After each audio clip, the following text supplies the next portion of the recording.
Now let's talk about protests. We've seen so many of them in the last few months. Protests against masks, protests against lockdown, protests against vaccines. The ones that are not even here yet. Protests against governments. The pandemic has not stopped people from flooding the roads, flouting social distancing norms, risking their lives and the lives of others, and creating utter chaos.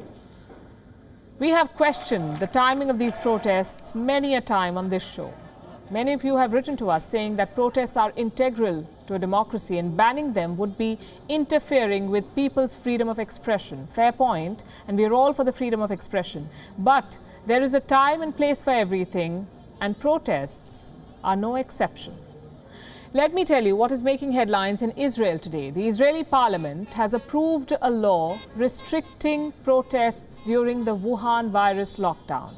It bans Israelis from holding demonstrations more than a kilometer from their homes. Critics are calling it anti-democratic.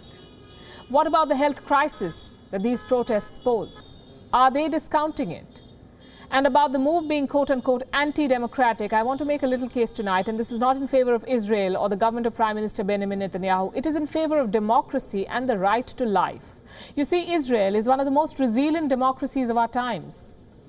It has its checks and balances in place. It's a country where the sitting Prime Minister faces 3 cases, where people are not shy of lining up outside polling booths and exercising their franchise, even if they have to do it thrice in 1 year. The country has a free press. Israel's democracy cannot be bought with a carrot. It is a country where people are free to protest against their leader, even when he's scoring foreign policy goals and very big ones, even when he's normalizing ties with the Arab world, delivering on his promises. What does all of this tell us? Israel's democratic institutions are very strong. The Knesset knows this only too well.